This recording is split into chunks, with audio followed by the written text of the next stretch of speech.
Kapatid mo, sina Raisa May. Nandun po sa kabila ng bahay. Saan? Sa kakilala niya po. Doon na nakatira? Opo. Oo. Mag-anak niya yun? Hindi po. O si Camille, kumusta?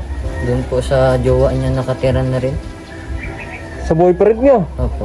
Eh di asawa na yun. Live-in na. Si Leia May.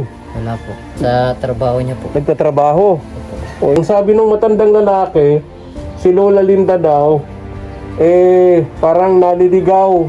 Hindi alam kung saan pupunta. Naawa daw yun. Naawa daw siya. Pinatuloy niya dun sa bahay niya. Sabi ng matandang lalaki na mag-isa lang din sa buhay. Kaya yung lalaki may kasama na ngayon, si Lola Linda, ang lola ninyo.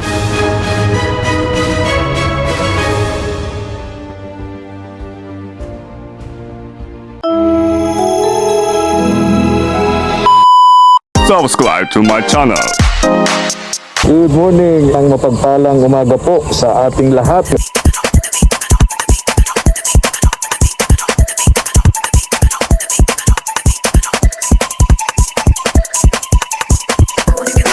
Tara po. Salamat po. Isang mapagpalang tanghali, isang napakainit na tanghali po, mga katuwang Diyos maray na udto po sa Indogabos. Tara, samahan niyo po ako, puntahan natin yung magkakapatid, sina Leo, sina Leia May and Raisa May. Tara po, mga katuwang.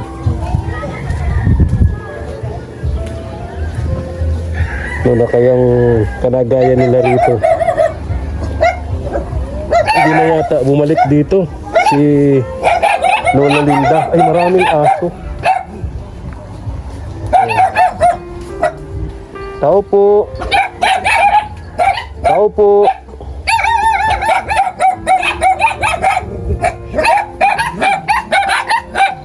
Tao po. Ito yung maliliit na mga aso ni Lola Linda. Huwag mo saktan, Leo. Oh, okay lang to, mga gat. Daming aso. Ito yung mga maliliit pa ngayon, malalaki na, ang bilis lumaki. Mga alaga ni Lola Linda.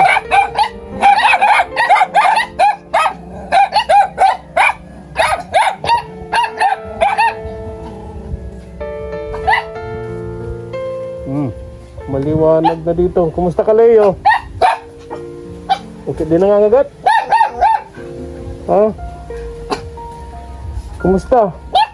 Okay. May sakit ka ba? Parang ang putla mo. Ha? Kapatid mo, sina Raisa May. Nandun po sa kabila ng bahay. Saan? Sa kakilala niya po. Doon na nakatira? Opo. Oo. Mag-anak niya yun? Hindi po. Hindi. Kakilala lang po. Kakilala lang ninyo yung tinitirhan ni Raisa May. Opo. O si Camille, kumusta? Doon po sa jowa niya nakatira na rin. Sa boyfriend niya? Opo. Eh di asawa na yun. Live-in na. Nagli-live-in na. Oh. Nag-aaral pa. Opo. Ay, Sagot po very ng good. magulang ng lalaki. Pinag-aaral ng magulang ng lalaki. O mabait yung magiging biyanan niya. Opo. Okay. So ikaw lang nandito. Si Leia May. Wala po. Dati rin. Nasa trabaho niya po. Nagtatrabaho. Opo. Oh, very good si Leia May. O kumusta yung plano niya? Sabi niya noon mag-aals siya. Papasok siya sa ALS. Nag-aalis pa po daw siya. Nagkukuha daw po dito tapos bumabalik din sa trabaho. Paano? Kukuha po dito ng ALS tapos babalik din po doon. Mag-aals siya rito. Opo. Mag-enroll siya sa ALS. Tapos magtatrabaho din. Opo. Kasi hindi naman araw-araw yung yung ALS, di ba? Parang once a week lang. Opo. Saan ba siya nagtatrabaho? Sa ano daw po yata? Laguna. Laguna, malayo. Paano ga? Magastos yun. Pamasahe pa lang niya ron Napakahirap nun. Hindi niya magagawa yun. Mahihirapan siya nun. Sa Laguna daw po. Linggo-linggo siya uuwi para pumasok sa ALS. Pamasahe pa lang niya, wala na yun. Mahirapan siya nun. Kumusta naman si Pwede pumasok? Pwede po, tuloy po. Oh, medyo maaliwalas. Saan na yung gamit dyan? Doon po po nila kailangan. Ha? Doon. Ito.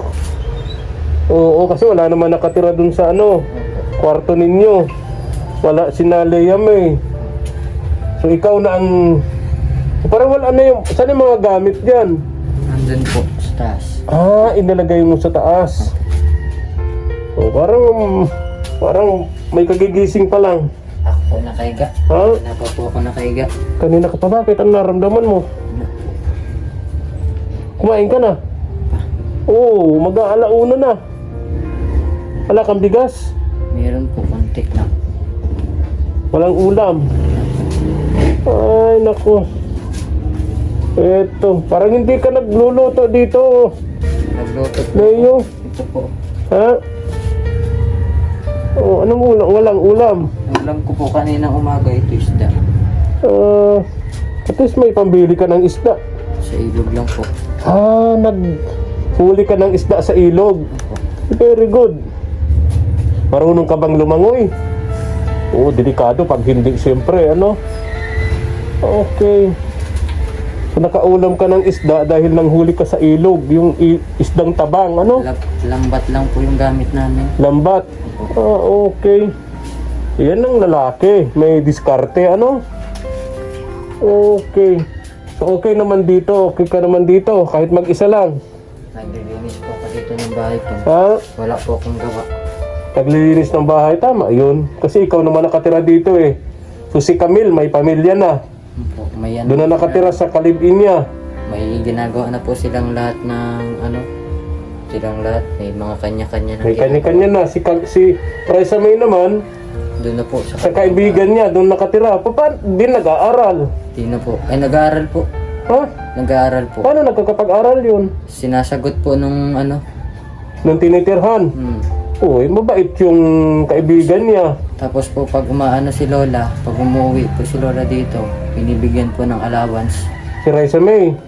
O kailan, napanood ko sa isang charity vlogger, si Lola Linda, nandoon sa bahay kubo ng isang matandang lalaki.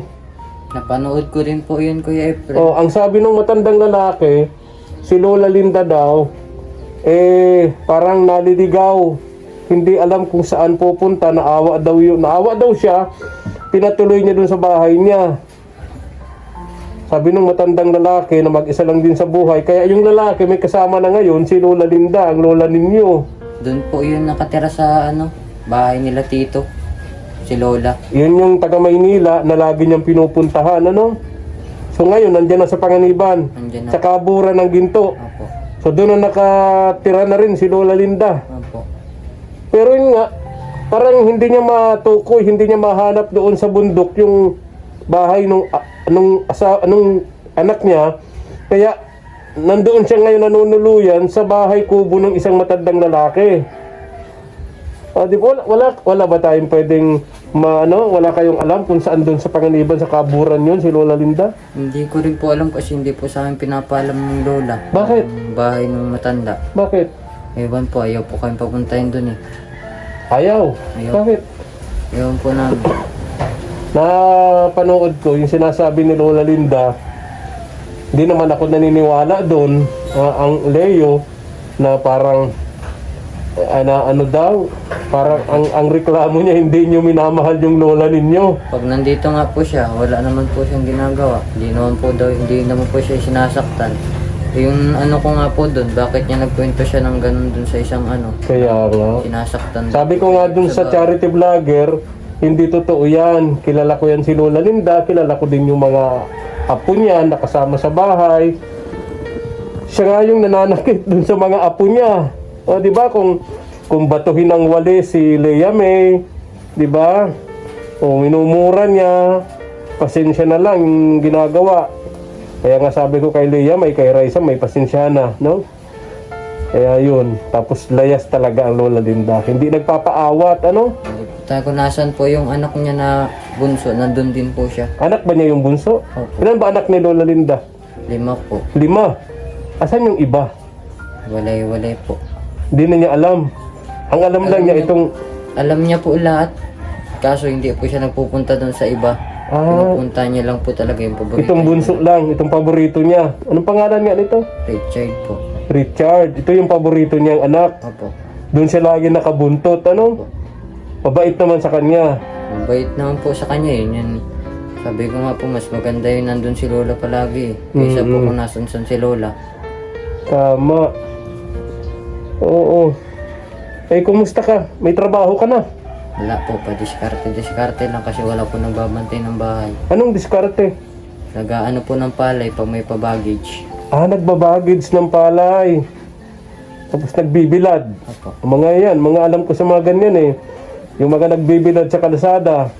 Tapos sinasako, binabagage, ano? So yun ang ginagawa mo. Opo. Para Extra lang po. bili ka ng bigas. Oo.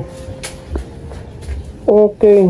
Wala ka mapasukan trabaho dito. Wala po. Parang namayat ka. Ha? May nahanap pong requirements. Ano? Ano po, by data, saka police clearance. Oo. Gahanap pa po ng birth certificate. Yung birth certificate ko po nandun sa Panganiban. Meron ka naman. Opo. Birth certificate. Ang problema, nasa Panganiban, nasa lola mo. Opo. Yung lola na iniwanan nyo, sabi ni Leia May, di raw kayo nakakapunta ron at sinasaktan daw kayo doon. Dati po. Ha? Kaya naglayas po talaga kami doon kasi dati po minamaltrato kami ng mga anak. Yung mga anak ng lola nyo. Opo. Ano sabi ng lola nyo doon? Wala po. Kasi po si Lola no, nagtatrabaho. Wala po siya sa bahay. Kaya minamaltrato kami ng Anong klaseng pagmamaltrato? yung ano po, pinapatulog. Naranasan ko po doon na patulogin sa labas ng gabi na umuulan. Oh. Naranasan ko rin po doon ng batuhin ng samurai. Oh. Tapos po yung bubuhusan ka ng mainit na tubig pagtulog. Oh. Naranasan ko po. Karanasan mo yun, kaya lumayas ka. Ano po. Sumama po ako kay Lola Erlinda. Ito dito. Dito na. Pero ang nauna dito kasi si Leia May. Tapos si Raisa, si Raisa May din si Leia May. Si Leia May tumakas din. Ano po. Talaga? Di po, ang nauna po dito. Raisa May. Sumunod si Leia May na. Ikaw na ang sumunod. O, di ba? Kasi nung makilala ko si Lola Linda, kasama sa programa ko sa radio station, si Raisa May. Sa May po. Si Raisa May yung nagpapaliwanag kasi hindi ko maintindihan si Lola Linda. Mahina po kasi yung boses. Oo, kaya si Raisa May yung nagpapaliwanag. Then, naipagawa natin tong bahay ninyo sa tulong ng ating mga katuwang abroad, no? Then, biglang dumating si Leia May. Yun na. Opo. Oh, yun si Leia may kwento. Yun nga, katulad din ng kwento mo. Sa tinutuluyan nila. Sa lola ninyo. Lola, No? Ganon din yung kwento mo. Ganon din yung kwento ni Leia May. Iba po yung, magkaiba po yung naranasan namin doon, pero iisa lang din po yung ano. Ano naman kay Leia May? Hindi ko po alam kung ano kay Lemmy kasi po, tumira po siya doon nung naglayas na po ako. Oh, Naglayas po kasi ako doon nung 8 years old pa lang ako eh. Sumama po ako kay Lola sa Maynila.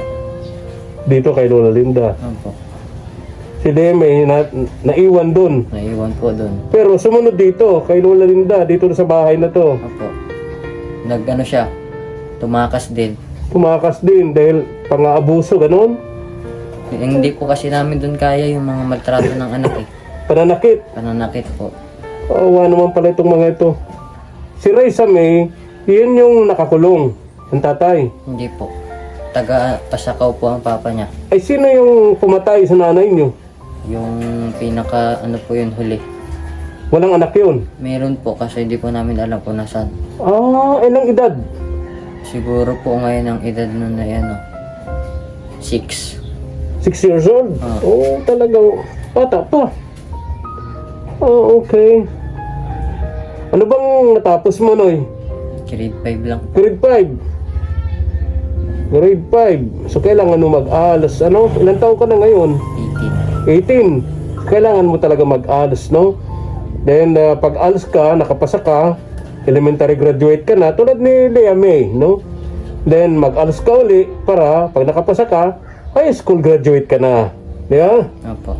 Yung kasi ang requirements, napakahirap. Mag-a-apply ka lang ng janitor, kailangan high school graduate.